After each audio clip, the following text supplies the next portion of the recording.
We will give everyone just about a minute or two to get into the session and settled in. And in the meantime, please say hello in the chat and let everyone know where in the country you are joining us from and which affiliate you're with.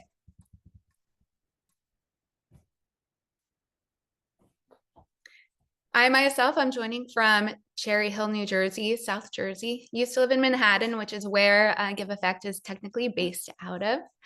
Christa, where are you joining from? I'm joining from Long Beach, California.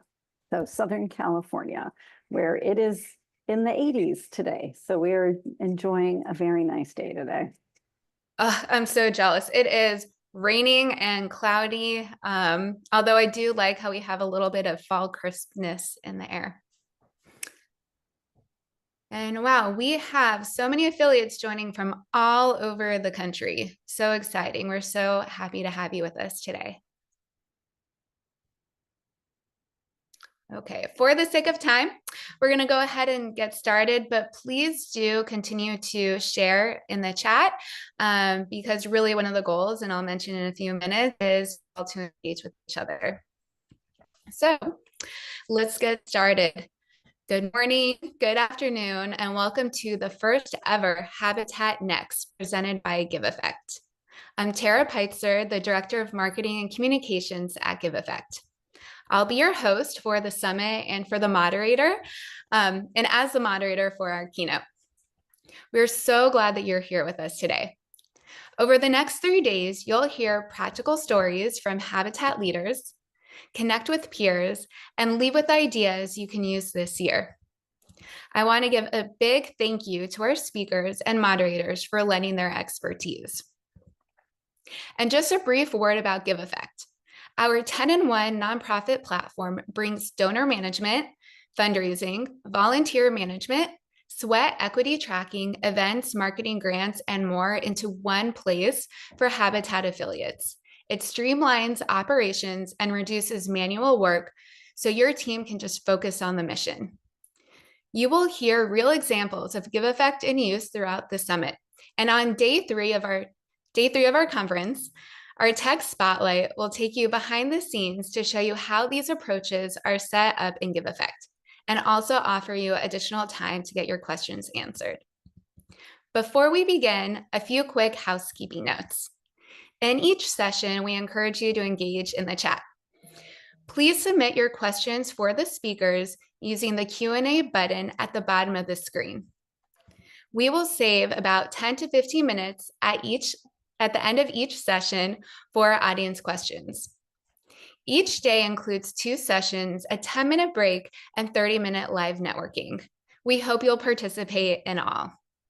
We recommend keeping the main event window open on your screen throughout the summit. This window includes the lobby and sessions tab, making it easier for you to move between sessions. To switch sessions throughout the summit, simply select the Sessions tab, select the next session, and click Join.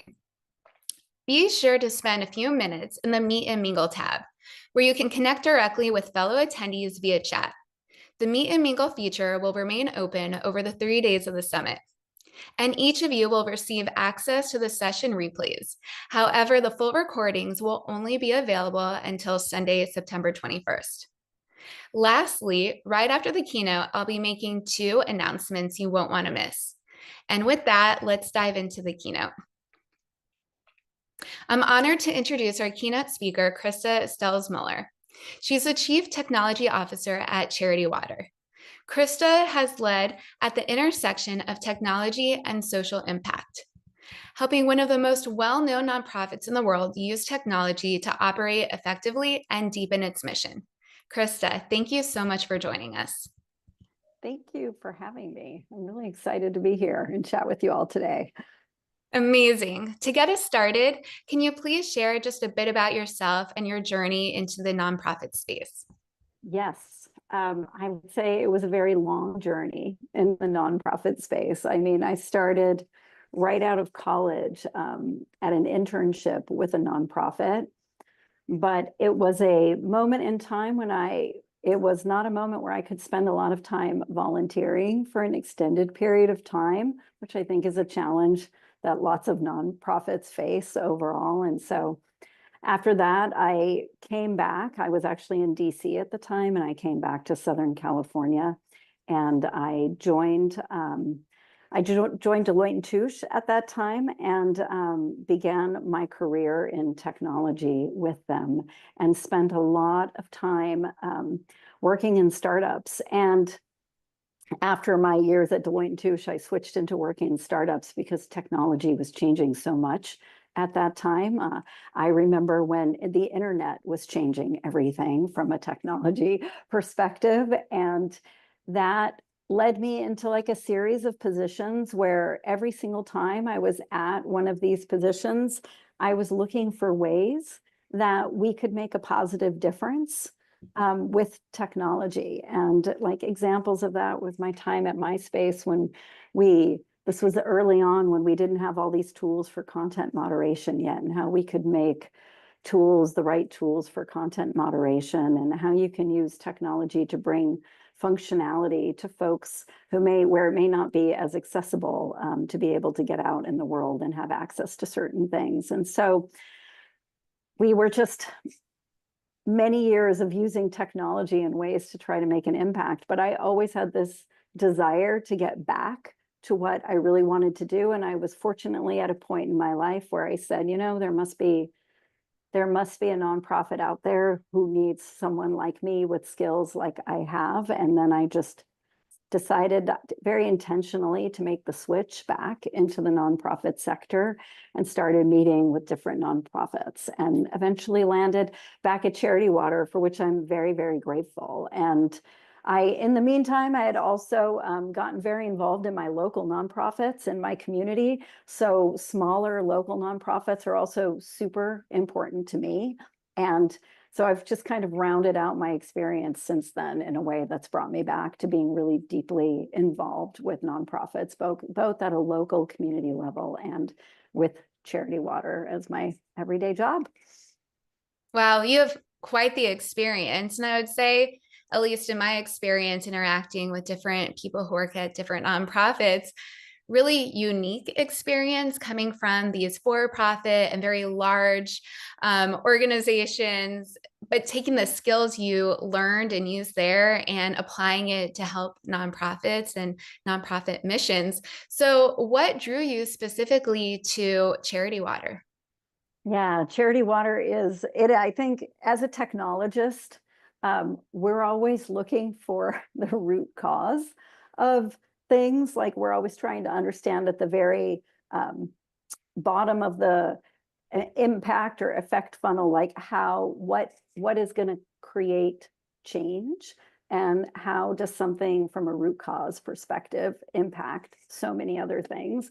And water to me just spoke immediately to the root cause. And so Charity Water in particular appealed to me because in researching so many different organizations, it was so clear to me how clean water is the foundation for everything that we need. And so it really appeals to my technology brain, in as much as anything else, is when I feel like I'm working on the root cause of a problem, I feel like we're truly solving something. And so that it just is very gratifying to me overall to know that clean water in particular, opens up health, it opens up economic opportunity, it opens up education, it just opens up so many other doors.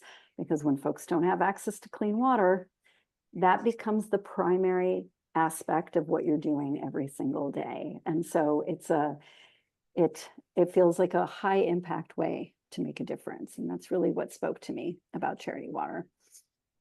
That's amazing. I mean, water truly is the source of the necessary source for everything else that follows.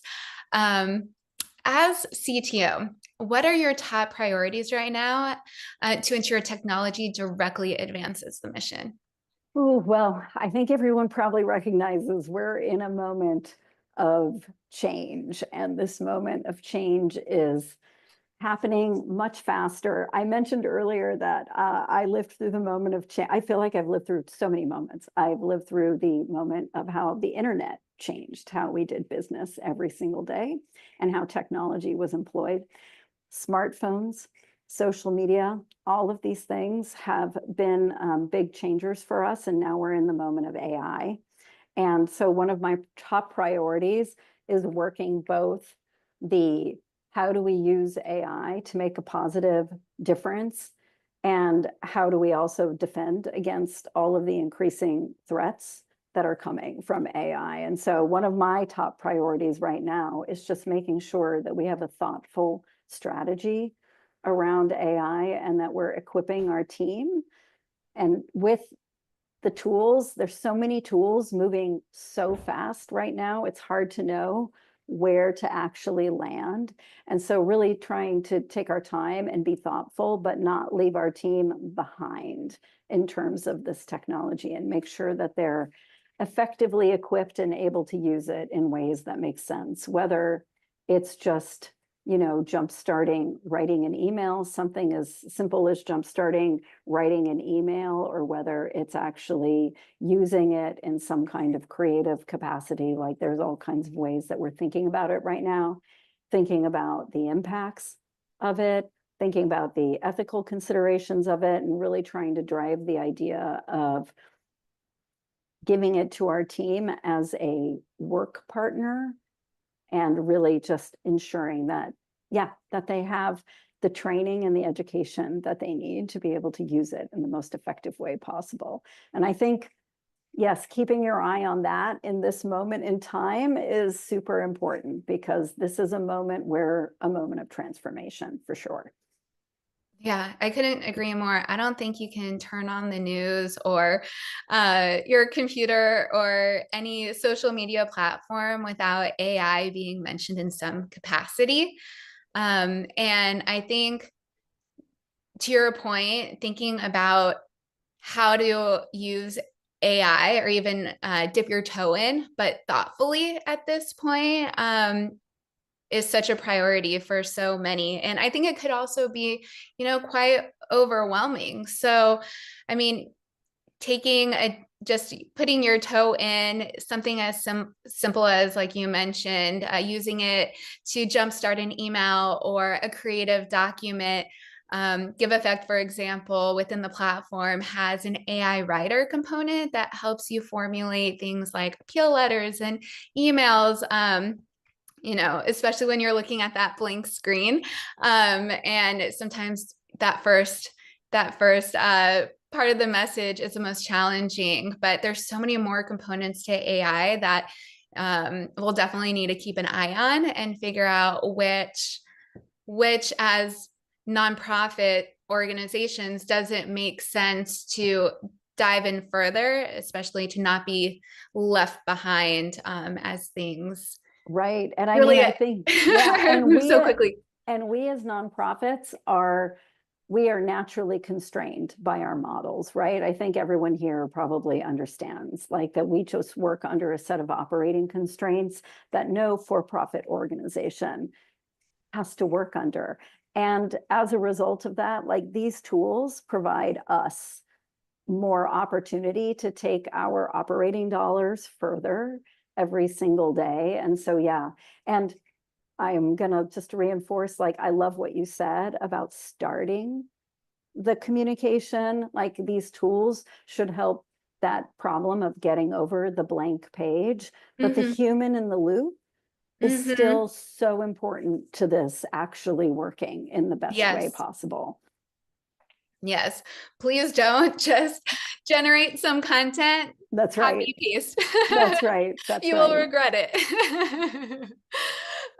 Amazing. I mean, that's such a big topic that we will have to save more conversation for another time. But can you share a moment when technology directly helped Charity Water connect more deeply with donors, partners, or the communities you serve?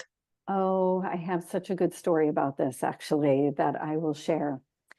We, at the beginning of this year, on World Water Day, actually, we launched what we call the Experience Lab. But prior to that, we had done the Experience Lab is where we actually bring the problem of the global water crisis to a local community. And so it's based outside of Nashville, Tennessee. We have an actual in-person experience where folks can go in. And all of this is rooted in technology, because we cannot bring the problem in the same way to folks. And it's very hard to bring folks to the places that we work. So we had to think a lot about how to actually use technology to help people connect with this problem in a more meaningful way. And so throughout this experience, we have different technology experiences. That one is like, we have these holographic boxes that allow you to see folks in full 3D detail. We have an immersive room that allows someone to actually do the walk for water in an immersive experience with the heat and everything that has to go on and the weight of what that feels like. But the one I want to share that has been the most impactful, and I actually worked the station in our pre-launch for this, so I got to interact with users directly. But we have a VR experience, and we actually shot a VR film around this. And so we're bringing people Grace's story. This is a woman, Grace, whose village did not have water, and it's the entire journey of what life in the village is like ahead of having water, and then the drilling rig arriving, and then the system actually being set up, and how that actually changes. And we shot that with her, just the actual experience that these communities have, and made it available through VR so that folks could actually participate in as closely as possible without actually being there in the experience. And I saw the impact of that. Like, I mean, the amount of folks who came away from that experience, there were many tears, but I think tears where folks are just so moved because they're able to connect. One of the biggest things that's important to us is to use technology to actually build empathy. And that type of experience allows us to bring more people closer to the problem so that they can actually see the problem in real time in ways that without technology we wouldn't be able to do. Otherwise, the only way for us to do it is through donor trips and actually having people on the ground. And so it gives us another avenue to try to bring the problem a little bit closer to home. That's amazing. I know as a marketing and communications professional, storytelling is so much at the core of connecting with people, and to use technology to not just tell your story, but let them experience it, even though they can't experience it for themselves in person. But you're creating this environment where they can get, the next best thing, which is amazing. Yeah, it's one of those things where you hope that it works and you prototype it up front. And I wouldn't suggest anyone make an investment like this unless you've actually done some testing up front, but you hope that it's going to help folks connect. And you're always worried that technology might still be a barrier to actually allowing that connection. But we saw it be very, very successful to actually bringing people closer to folks who need water. Amazing. And this is a perfect segue into my next question, because some nonprofits still see technology mainly as a cost.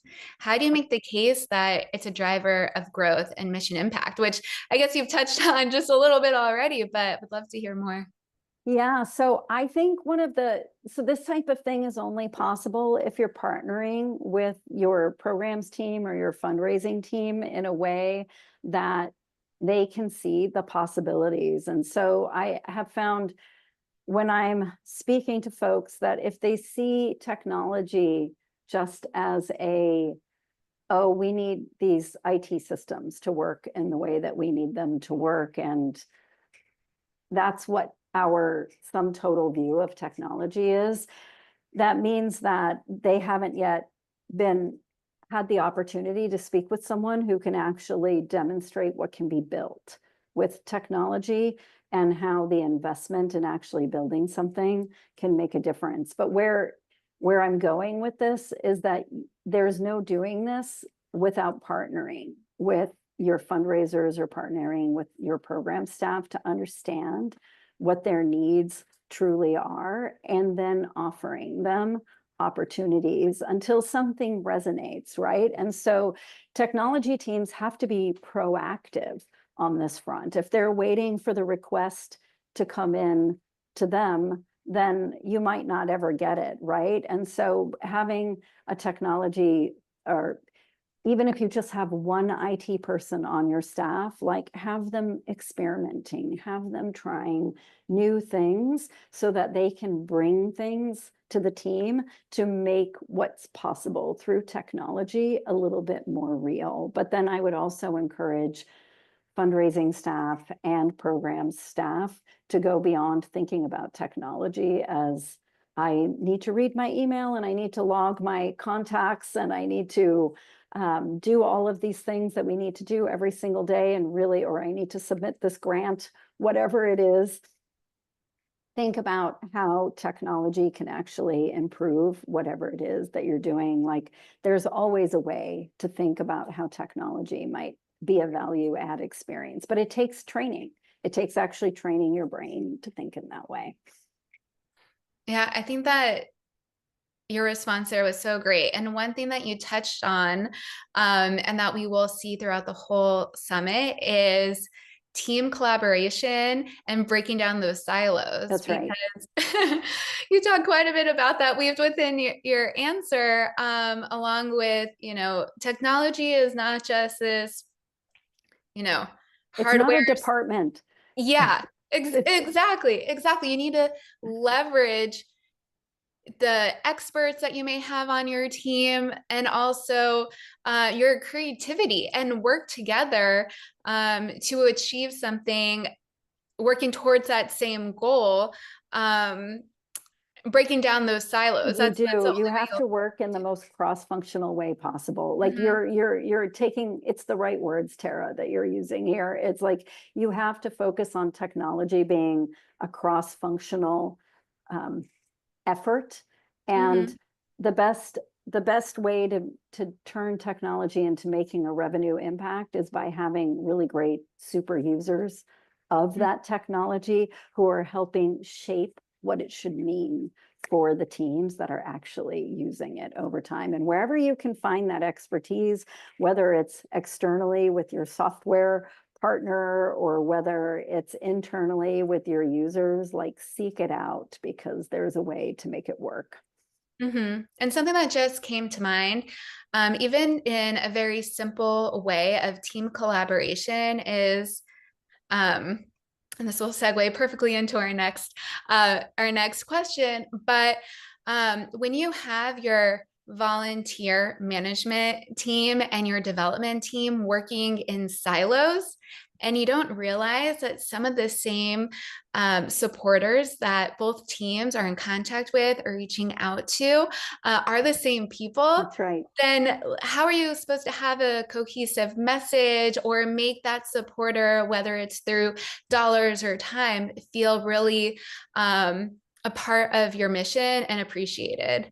Yeah, I mean, I think you're touching on the how do we share data across all of these different functions. And this is where the answer is different depending on your size and depending on your needs. But I think especially for smaller to mid-size nonprofits, you want to be able to use a system that makes this as simple as possible. And so this is where an all-in-one type solution can be so incredibly valuable, right? Because it removes from you the barrier of this system doesn't talk to this system. And that barrier is a real barrier. I mean, it's a real barrier for me every day at Cherry Water. We have many systems that have to talk to each other, and making sure that they're all talking to each other is an effort in and of itself.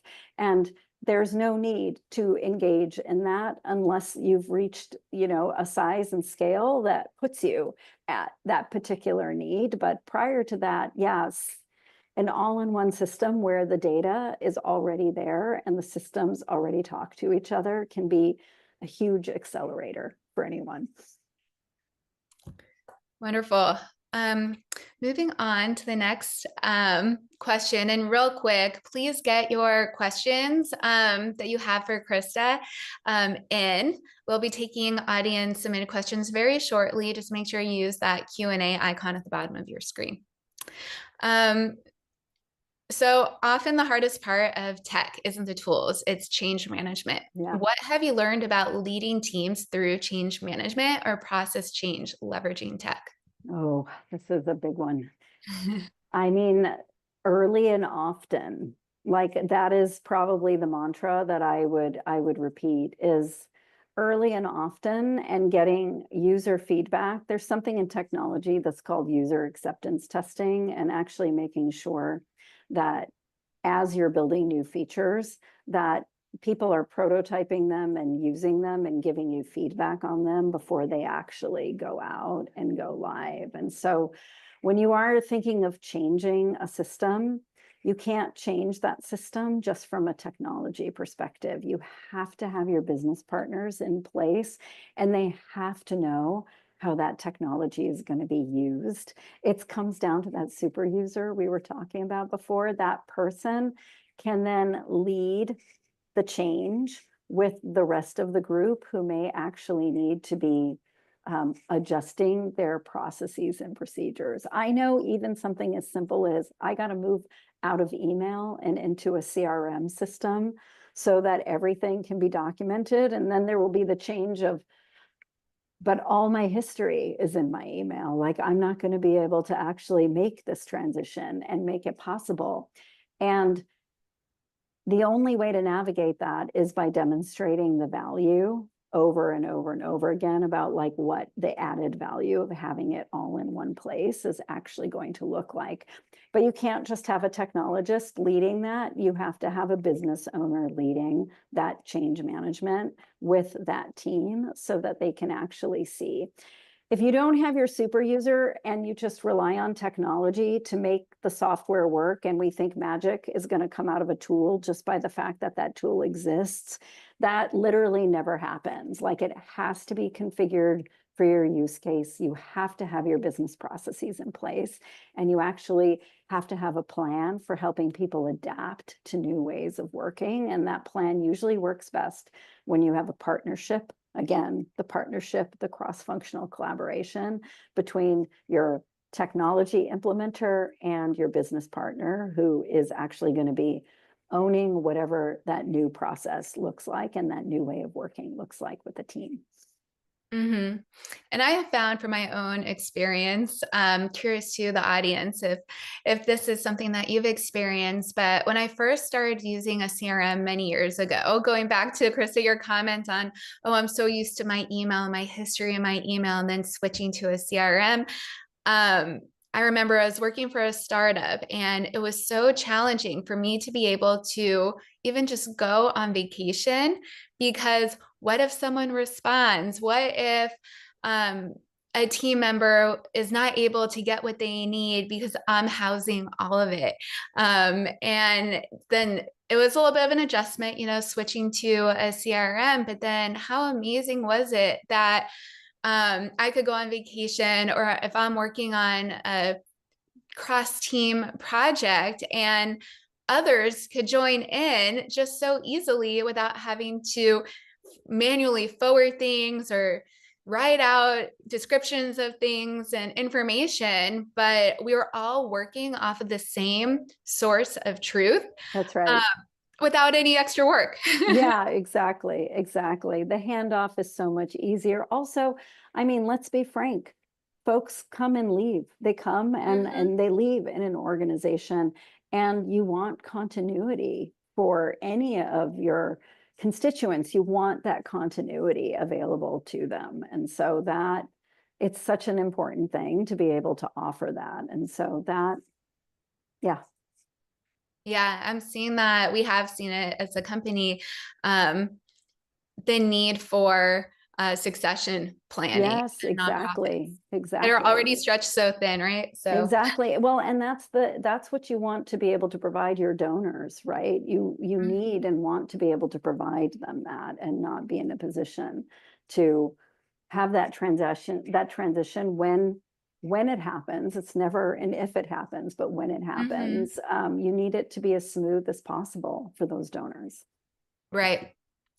Exactly. Looking ahead, we just got a wonderful question in from the audience. What innovations are you most excited about, and how do you see them shaping nonprofits in the next few years? Yeah, so I mean, I think we touched on it already. It feels so weird to say AI as an innovation, but I think we have to talk about it. It's not going to be AI, this broad concept. It's going to be how we decide to use it and how we decide to employ it. And like one of the ways that I often think about it is how can we set ourselves up when folks are looking for information about us in any way, we have to show up and we have to be there. And so one of the places we have to be there now is inside of AI chatbots. Like we have to figure out how to actually show up there. And so that innovation and figuring out like how you actually want to show up there, I feel is going to be very important for visibility going forward. But also just as we start thinking about these experiences, there's going to be a moment where someone's not going to want to leave that interface. Okay, they've done all their research, they see all the information, they're like, I'm ready to donate. They're going to want to do it right there. And so I have been trying to stay on top of what is called agentic e-commerce, and it really applies to all of us in the nonprofit world because we're soliciting donations the same way other folks are soliciting sales, and staying on top of what agentic e-commerce looks like and how we show up and how we make that link between where folks are finding their information and the ability to donate. Like the older model of find the information, click through to the website, finish your research, then donate. Like that model is being upended right now. And it's something that we really need to be thinking about. But aside from that, like there's so many directions we can take this on the programmatic side for us, like just the ability to bring in the information we need from a transparency. Transparency is one of our pillars. And so we try to share as much information as we can about donations and where donations go. And making that process, it can be quite onerous because there's a lot of checks and balances in place to make sure that we're actually capturing that projects happen in the way that we expect, that we're capturing the data in the right way, and that we're then translating that information out. And so actually using the tools that are out there to help teams that are doing things like that really streamline their processes and detect patterns that they couldn't detect before.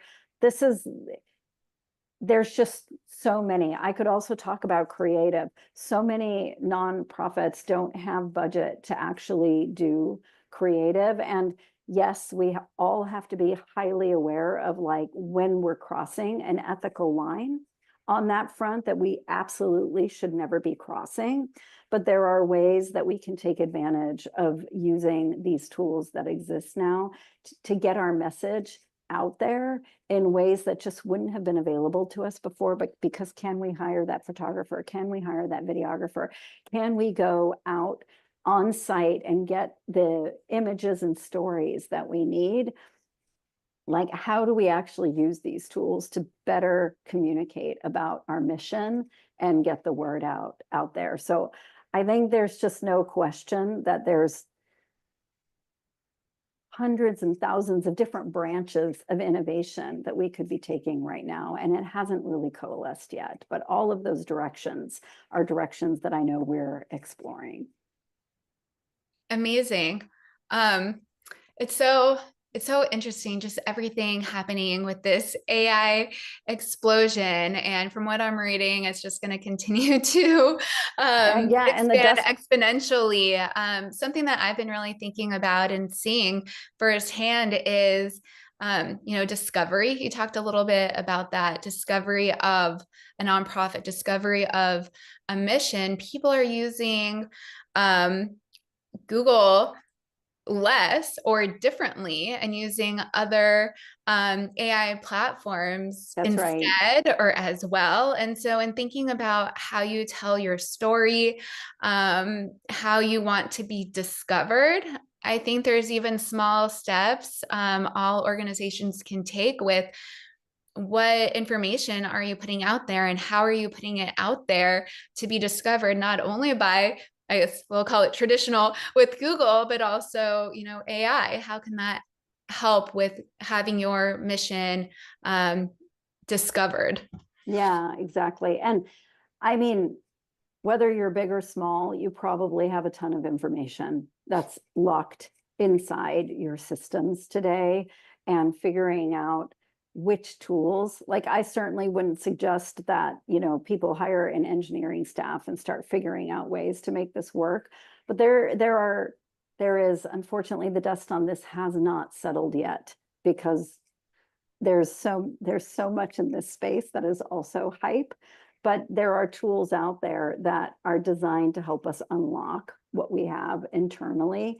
They come with all kinds of pitfalls, because it's like, wait, no, that information is actually private. We don't want to bring that out there, right? So you have to use it carefully and use it thoughtfully, which is why we're going slow on this front, but we're definitely staying informed and keeping like the research on it front and center, just to make sure that we know how to best translate what we have internally, externally, because all the things that your fundraisers might be able to say on a phone call, because they know so many things about how you work and what projects you have coming up and how those program dollars are going to be deployed, that type of thing is not just in their brains, it lives somewhere, and the trick is unlocking it. And truth be told, we haven't fully unlocked it yet. Like, but this is an area that we're looking, is to figure out how much we can unlock, what is appropriate to unlock, so that we can get it out there and make it a little bit more accessible than it is today. It's changing every day, every second. We just Yeah. an audience question come in that, I mean, we talked a bit about how technology could be overwhelming for some. And a question just came in, and specific to this conversation around AI is that this person is part of an incredibly small affiliate with a very small budget. How can our small team take advantage of the new AI systems that won't break the bank? And I think It that's one will of the break. amazing things about AI, right? It really is. Like, in some cases, it can really be so expensive. Um, I'll tell you what I'm experimenting with, and I try to experiment with it on a small scale, because I certainly don't want to make an investment up front. But I am experimenting with the desktop clients that are out there that try to bring even just your own desktop together before going into something deeper. But at least try, like Claude Desktop as an example, like just beginning to really experiment with that. And to experiment with that probably will cost you $17 a month for one person to actually experiment with that. But if you have one person, it's $17 a month. Trying to understand, or trying to basically test how this might actually work, there's an opportunity there. The other thing is, if you are already invested in a platform like Giveffect that has AI incorporated in those, just start trying to use those features, right? Like, turn them on, look at the privacy policies, turn them on, like make sure that you know what you're turning on and what you're getting into when you actually turn it on. But the name of the game here is to start experimenting, and start experimenting small. Don't make a big investment, make a small investment, and try to change your own ways of working, so that can give you ideas on how you might more broadly use it inside of the organization. I do try to start with a very personal approach, and I have an engineering team. My engineers have very different needs than I do on a day-to-day basis, and so they started with a slightly different approach, but we'll end up in a very similar place. And so, but we're still just making small investments on this side rather than making really deep investments. Amazing. Let's see. And I guess another great question for us to answer for someone is, I guess this person doesn't consider themselves a tech person. So even if someone doesn't see themselves as a tech person, what role can nonprofit leaders play in shaping their organization's tech strategy? Yeah, I would say that even if you're not a tech person, you have to try to be at least a user of technology. And hopefully we all are. Most of us are using our smartphones every single day. Most of us are using an internet browser every single day. I think maybe the question is like having expectations. I'm going to put it this way. I think we all know what technology is capable of simply because of the fact that we're all users, or most of us, I would say, are users of technology every single day. And because we're users of it, we can actually say, shouldn't this be possible? And once you start asking the question of, shouldn't this be possible? Then folks that might be working with you who are maybe your IT staff can start saying yes or no. But then the other part that I would encourage you around is to never be intimidated by a no. That is something I learned very early when I switched from actually being an engineer to being in management. I actually had the ability to be like, your no doesn't actually land with me. It's like always expect more. And I think if you have higher expectations and are not intimidated by the no, you'll find that you'll push your tech team further to discover what's possible in terms of how to actually solve a problem. That's maybe the best way. Moving on, I guess a somewhat related question is, this person said, how can I convince my board that a CRM is an imperative tool needed for successful fundraising and growth? I was recently voted down for implementing a CRM. Voted down for implementing a CRM. So, well, I think nonprofit boards, I feel like many of them are different from one another. So not knowing what your nonprofit board is like, I know what our board responds to, and our board responds to revenue outcomes if we can actually prove positive revenue outcomes. So I might be asking the question of, when you implemented the CRM, did you have a plan to effectively communicate how that CRM was changing your renew rates on donations, how it was potentially helping move donors between different giving tiers? If you can demonstrate that type of information and show that the CRM is actually, the other types of metrics that you can use are efficiency metrics, like my fundraisers can now handle a portfolio of X donors versus a portfolio of Y donors, that kind of thing. I feel like when it comes to boards, metrics are the way to communicate success. And they also communicate if you know that you haven't been successful with something. And so if you were voted down, that makes me a little sad, but I would hope that if you actually have the right data behind it, maybe that can be turned around. Yeah, I couldn't agree more. I think metrics are definitely the way to go. And then hopefully your board would agree. And even if it's, you're able to get funding or figure out a plan for testing out a CRM so that you can share what could happen, because you also have to be a little bit careful of going with free or freemium type products, because you may actually spend more time and resources getting it set up and built for your needs versus thinking about adopting technology more strategically and what are the opportunities instead of the opportunity costs in order to help you reach goals. Yeah. I actually, just for the record, I don't just work at Charity Water, I also volunteer for a very small local nonprofit. And even in that context, it's an all volunteer nonprofit, and we're quite small, and we have all the same problems, I feel like, that every nonprofit of every size has.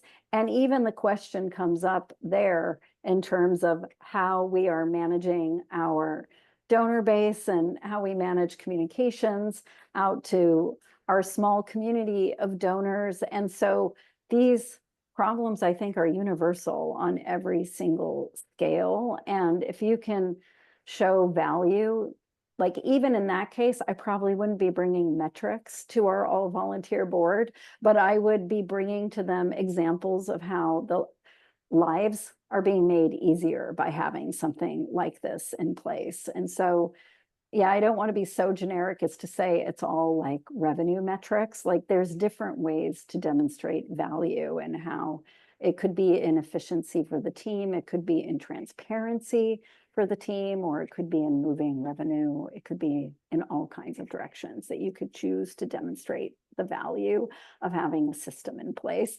But choosing whatever your metric is, I'm just going to keep emphasizing, it also helps you understand if what you have done is successful. I have implemented systems, watched their metrics, and said, that's not actually moving the needle in the way that we expected. And then we removed those systems and removed those investments. I do not think of our technology systems as family that I am cultivating somehow and that I have to make successful. I am more ruthless. And if it is not working, it must go. That's a good point. Why continue to do what's not working, right? Right. That's, yeah. That could be a whole other discussion. But this summit is all about asking what's next. From your perspective, what's next for nonprofits when it comes to technology and growth? You know, I actually think what's next is dependent on where you are at the stage of your nonprofit. So for Charity Water, what's next for us is how we're going to use AI and how we're going to actually use it to not just improve our fundraising and our marketing and our messaging, but how we're also going to use it on the programmatic side to make sure that we're maximizing every operational dollar that we have. And so that's definitely what's next for us. But what comes before that, and it all depends on your stage, is having AI is garbage in, garbage out. And if you don't have the right data foundation in place, that's what should be next for you. Is like, do I have a solid foundation of data that I could actually do something effective with? Because AI isn't going to make magic out of really dirty data. It's not going to make magic if you don't actually have, for instance, a CRM or a CRM-like system in place where you're organizing and deciding what information is important to keep and manage on a regular basis. And so what's next for some nonprofits might be that, like the very small nonprofit that I volunteer with. I don't think AI is what's next for us. What's next for us is more of a CRM-like system, right? And that's okay. Like we're all at different stages of our technological development. But the one thing that I'm going to emphasize is your data is the foundation of everything. You know how we were talking about root causes with water before? Water appeals to me because it is a root cause. My engineering career was rooted in data. I was a data engineer and a data architect for a very long time. And the reason it appeals to me is because data is the foundation for making so many other things successful. It's not the tool you choose. It's the quality of the data that you put into the tool. And the tool should help you drive high quality data. And so if what's next for you is building that foundation of data, that should be what's next. And then you can think about AI after that. Yeah, to add to what you shared, the moment you said trash in, trash out when it comes to AI, the same thing could be said for your CRM, for That's right. any nonprofit technology that you're using. I'm going to go a little bit off what we've discussed earlier, but one of the things that I think so many nonprofits and many Habitat for Humanity affiliates get, I guess, a little bit scared about, if I could use that word, scared, is data migration, right? Like if what they're doing now isn't the best as far as their tool or their processes, and they're looking to switch to another tool or process, is that data migration is scary. What are your thoughts on that? I mean, data migration is scary and it's time consuming, and it's so worth doing despite that. Like, I don't even, and again, this goes at every single scale. At the nonprofit I volunteer for, we did a data migration. It literally required rebuilding a whole bunch of data from scratch because the data was so dirty. There was no way to actually get it migrated effectively. But like at Charity Water, we have a completely different situation where when we upgrade a system, we can do a very clean migration because we actually have clean data in place in order to be able to do it.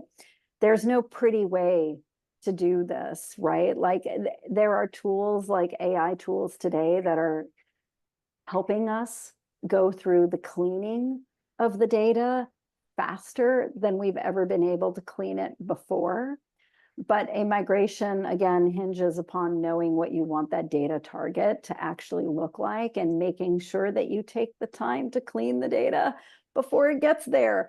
And that is tedious work that we cannot walk away from or shy away from. It's like no one wants to do that work. I totally get it. No one wants to do it. We got to do it anyway. And like I said, there are AI tools today that are trying to help us do this, but a human's always going to be in the loop on that one because they're just not going to know the context that humans are going to know on what the data should actually look like. Exactly. I wish I had a golden answer on this one, Right. but no, it's like buckle down and clean the data.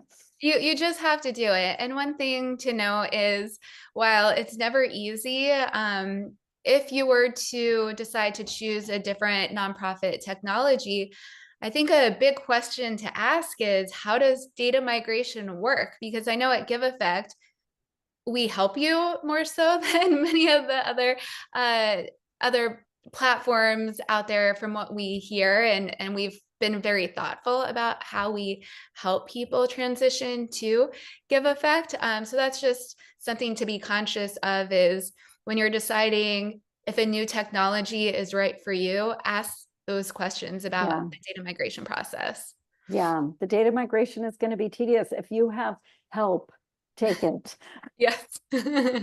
Yes, we're running very short on time. So just one last question, and we probably only have about 60 seconds for it. But if you could leave Habitat affiliates with one piece of advice about embracing technology as part of their success, what would it be? I think I said it earlier. It would be don't be intimidated. Have the high expectation. Because I think if you have a high expectation for what can be accomplished, people will rise to the challenge. Like it will be something that we can actually accomplish. And so I would say don't be intimidated also in your own personal, like experiment every single day with what's out there so that you can actually see what's possible. And then you don't want to pursue every direction. Pursue the direction that most closely aligns with your needs. And so, yeah, it would be have expectations, don't be intimidated or afraid to ask for the thing that you believe should exist, and be ready and willing to experiment on your own to find the thing that most aligns with what you need. Thank you, Christa, and thank you for such a thoughtful and energizing conversation. We're just about out of time, and I wanted to get through a couple more things, but your focus on aligning people, process, and technology is exactly the tone we hope to set for this whole summit. And if anyone would like to stay in touch with Christa, you can connect with her on LinkedIn. And my colleague will add Christa's LinkedIn in the chat. And before we break, I have two exciting announcements. So Giveffect does not normally run promotions, but for this first ever Habitat Next Summit, we are offering one to this community. We are offering complimentary data migration.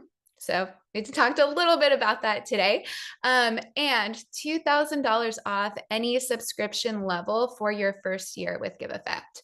My colleague Tiffany will share details in the slide, and we will include all this information in a follow-up email. So don't worry about jotting it all down. But we do have the QR code right there if you want to take a quick shot of that with your phone and schedule time to connect with our team. Additionally, we are doing a fun coffee giveaway so that 10 of you can have coffee on us. We're going to give away 10 $10 Starbucks cards over the next 2 days. So to enter the giveaway, simply follow Giveffect on LinkedIn and comment on any of our September posts. Be sure to tag at Giveffect and share one thing that you hope to learn or have learned so far at Next. The winners will be selected at random and announced during each day's networking session. So we will announce the first 5 winners during today's networking session at 2 p.m. Eastern. And thank you again, Christa. We will now take a 10-minute break, and we hope to see all of you at 1:10 Eastern Time for our donor management and fundraising session, how Habitat Springfield turned a fundraising vision into $185K in impact. Can't wait for that. Thank you again, Christa, and thank you all for joining us for our keynote.